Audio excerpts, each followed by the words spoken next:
Imagine una escena cotidiana. Alguien recibe por WhatsApp un enlace con una noticia importante. Puede ser una investigación periodística, una denuncia, un reportaje, un análisis político. La persona toca la pantalla esperando leer la información, pero la página no abre. Intenta nuevamente. Nada. Reinicia el navegador. Nada. Piensa que el teléfono está fallando. Piensa que el internet está lento. Piensa que la señal está mala. Lo que muchas veces no sabe es que esa página puede estar bloqueada. No aparece ningún aviso. No existe un mensaje que diga que el acceso fue restringido. Simplemente no carga. Y eso hace que muchas personas ni siquiera sean conscientes de que están frente a un acto de censura. ¿Qué pasa cuando para leer una noticia necesita aprender a esquivar la censura?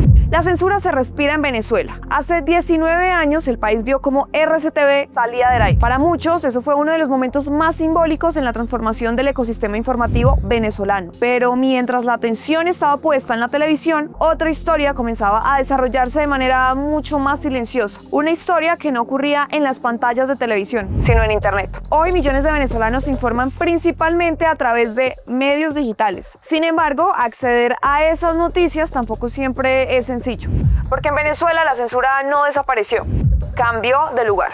Según organizaciones que monitorean la libertad digital en Venezuela, decenas de medios de comunicación han enfrentado bloqueos parciales o permanentes durante los últimos años. Pero esto no ocurrió de un día para otro, y pocas personas han seguido esa evolución tan de cerca como Andrés Azpurua. Azpurua es ingeniero, activista por los derechos digitales y fundador de Noticias Sin Filtro, una plataforma creada para ayudar a los venezolanos a acceder a medios bloqueados. Durante más de una década ha documentado cómo funcionan los mecanismos de censura en Internet y cómo han ido expandiéndose en Venezuela. Su trabajo comenzó intentando responder una pregunta técnica: ¿por qué algunas páginas dejaban de abrir? Pero con el tiempo entendió que detrás de cada bloqueo había algo más profundo, una limitación al derecho de las personas a informarse. Bueno, yo no soy periodista, mi formación es como ingeniero, pero he trabajado desde hace muchos años este tema de la censura en Internet como un problema de derechos humanos, como una violación de los derechos humanos, derecho a la libertad de información, a la libertad de expresión, a la libertad de prensa, también libertad de asociación y muchos otros derechos que se ven afectados por la censura en Internet. Pero lo que tú dices de la censura contra la prensa es muy importante, porque eso es lo que hace que el Internet sea tan importante para informarse en Venezuela.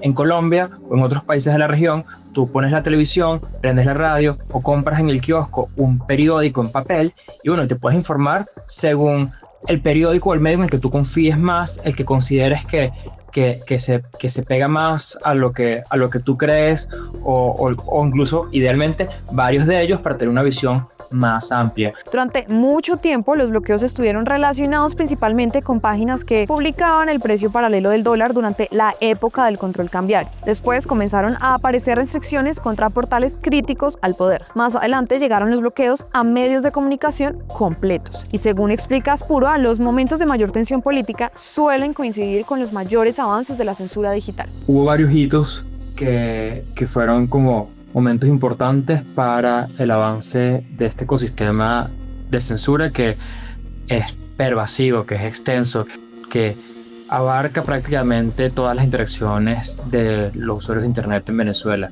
por lo menos muchas de las más importantes. Momentos específicos donde la tensión política o la inestabilidad política hacían que el gobierno sintiera que necesitaba controlar mucho más la narrativa. Inicialmente la censura en Internet en Venezuela estaba mucho más enfocada a cosas como el precio del dólar. Por muchos años el gran tema con la censura en Internet y los bloqueos eran principalmente que se publicaran ciertas páginas web el precio del mercado negro del dólar, porque había un control de cambio. ¿Qué pasa? Con el pase del tiempo empezaron a bloquear también contenidos que son más de crítica política directamente, páginas con contenido noticioso pero que eran muy frontales con su crítica política hacia el gobierno, y eventualmente empezó mucho más fuerte con la censura hacia los medios de comunicación, inclusive algunos de los más establecidos, los periódicos de más larga data. Mientras muchos países todavía conservan ecosistemas informativos relativamente amplios, Venezuela fue perdiendo espacios tradicionales para informarse. Periódicos dejaron de circular, emisoras fueron cerradas, canales desaparecieron. Otros medios migraron al entorno digital, y cuando Internet se convirtió en el principal refugio informativo de millones de venezolanos, también empezó a ser objeto de restricciones. En Colombia o en otros países de la región, tú pones la televisión, prendes la radio o compras en el kiosco un periódico en papel y bueno, te puedes informar según el periódico o el medio en el que tú confíes más, el que consideres que se pega más a lo que tú crees o incluso idealmente varios de ellos para tener una visión más amplia. En Venezuela eso no pasa. En Venezuela, si tú quieres comprar un papel periódico, eso es casi imposible. Los principales periódicos dejaron de imprimir papel hace muchísimos años porque el gobierno no les permitía imprimir. No les permite tener acceso a papel prensa. En la radio se siente completamente atemorizada porque constantemente cierran radios, le quitan licencias de transmisión y la mayoría de las principales radios de Venezuela, de las más serias, las que la gente más escucha, tienen años operando sin que les renueven realmente la concesión. Eso significa que están operando de facto, digamos, con la aprobación del regulador de las telecomunicaciones, pero al no tener una licencia en curso, ese permiso para seguir operando se lo pueden quitar en cualquier momento de manera, digamos, completamente arbitraria. El problema es que tampoco resulta sencillo. Muchas personas llegan a las noticias a través de redes sociales. Ven un titular, hacen clic y la página no abre. En ese ecosistema informativo donde la gente no tiene opciones para informarse, la gente solo se informa por internet. Y ahí es la importancia de meterse en las páginas web de los medios de comunicación. Como esos medios están bloqueados, mucha gente se informa a través de las redes sociales. Pero entonces ahí dependes de qué es lo que el algoritmo decide mostrarte en un momento en particular. Tú no tienes la capacidad de buscar, bueno, quiero ver la página principal del medio en el que yo más confío, a ver qué es lo que hay ahí para informarme, abrir la noticia que me aparece. Me salen algunas noticias por redes sociales y ¿qué pasa? Cuando hago clic en el enlace, en la inmensa mayoría de las veces no te va a abrir esa página web, porque la página web está bloqueada. Frente a ese escenario aparecieron distintas herramientas para intentar superar los bloqueos. La más conocida es probablemente el VPN, pero incluso esa solución tiene sus limitaciones. Un VPN funciona como una especie de túnel que dificulta que el proveedor de internet identifique qué página está visitando una persona. En teoría suena sencillo, en la práctica no siempre lo es. Hay que descargar aplicaciones, crear cuentas, recordar contraseñas, aprender conceptos técnicos y muchas veces pagar suscripciones. Es un fastidio, es genuinamente un fastidio. Si tú no tienes el VPN prendido de antemano y tú quieres abrir una noticia, imagínate que te manden un enlace por WhatsApp, lo abres, no te carga, tengo que prender el VPN. Entonces, bueno, buscas la aplicación del VPN que a lo mejor no la has abierto en mucho tiempo, la prendes el VPN, pero si no habías iniciado sesión o si la sesión se cerró, tienes que acordarte tu contraseña, iniciar sesión, prender el VPN, volver al navegador. Es mucho trabajo que mucha gente no va a hacer. O sea, la gente quiere informarse, se reconocen que están subinformados, pero eso no significa que estén dispuestos a brincar todos los aros del fuego que les ponga el gobierno para poder leer una noticia.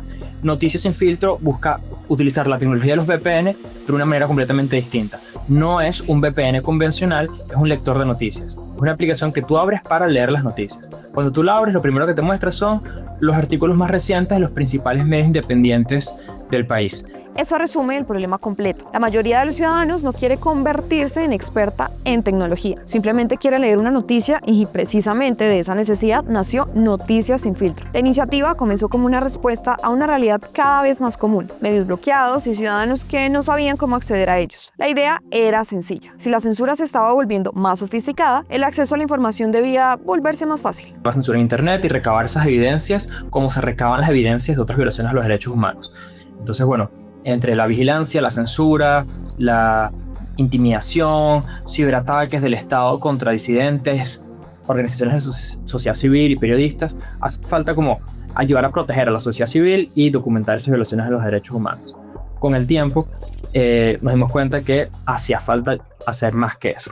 Hacía falta ayudar a superar esas barreras directamente con Noticias sin filtro, que como te dije, estamos lanzándolo a semanas de la elección presidencial 2024, cuando sabíamos que estábamos a punto de ver una ola de censura, como en efecto pasó, y nuestro trabajo se hizo extremadamente relevante y extremadamente visible después de esa elección. La solución que desarrolló su equipo fue distinta. En lugar de pedirle a la gente que aprendiera cómo funciona un VPN, decidieron esconder toda esa complejidad detrás de una experiencia mucho más simple. Una aplicación para leer noticias, nada más.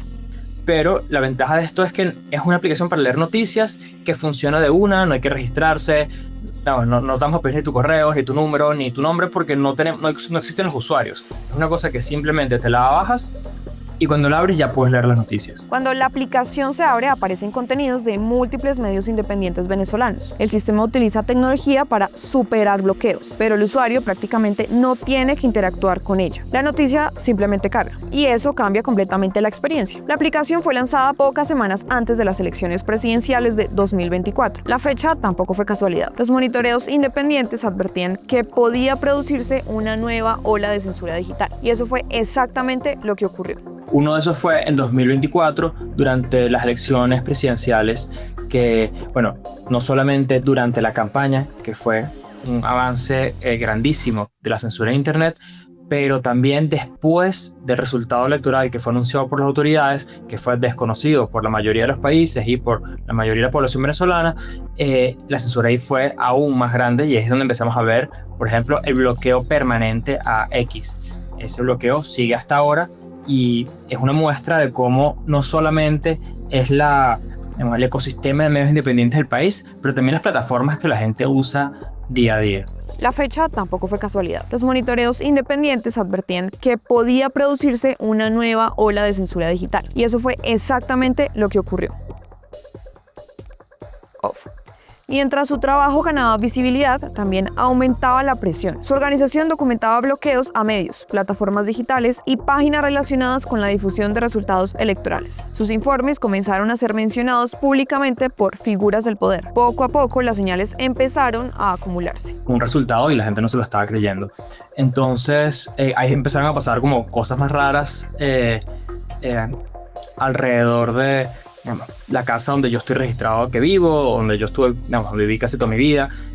Cosas que empezaron a hacer señales, mira, se está mencionando mi trabajo directamente en televisión, directamente entre militares, directamente en el programa de televisión de Nicolás Maduro.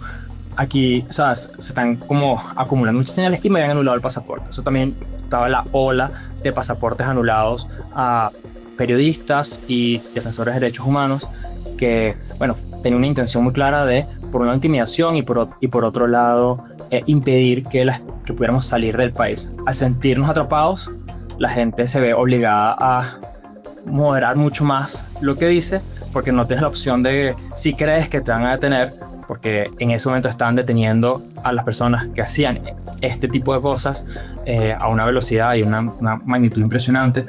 Después vino otro gol, la anulación de su pasaporte, una situación que también denunciaron periodistas y defensores de derechos humanos durante ese periodo. Finalmente tomó la decisión de abandonar Venezuela, terminó instalándose en España. La paradoja es difícil de ignorar. El hombre que dedicó años a documentar la censura terminó convirtiéndose en una de las personas afectadas por el mismo sistema que estudiaba.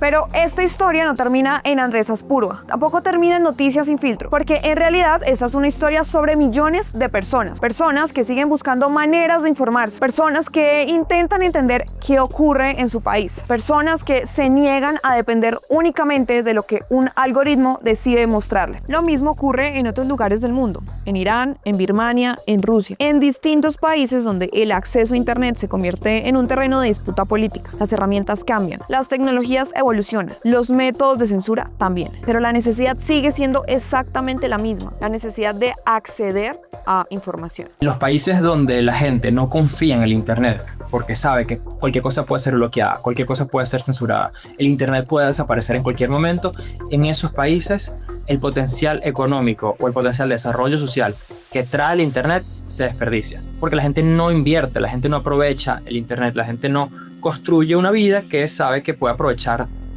el Internet. Por el contrario, en los países donde el Internet se puede disfrutar de manera libre, donde más bien el Estado incentiva el acceso universal a Internet a precios accesibles de una calidad suficiente, las economías mejoran, las personas aprovechan ese Internet para educarse, sí, también para entretenerse, para divertirse, pero también para formarse, para trabajar, para educarse. Y bueno, eso tiene un beneficio para todos. Hace años la censura consistía en apagar una señal de televisión. Hoy puede consistir en algo mucho más discreto. Una página que no carga, un enlace que nunca abre, un medio que desaparece de los resultados. La diferencia es que ahora la censura puede ocurrir en silencio. Y precisamente por eso resulta mucho más difícil verla. Pero sigue estando ahí.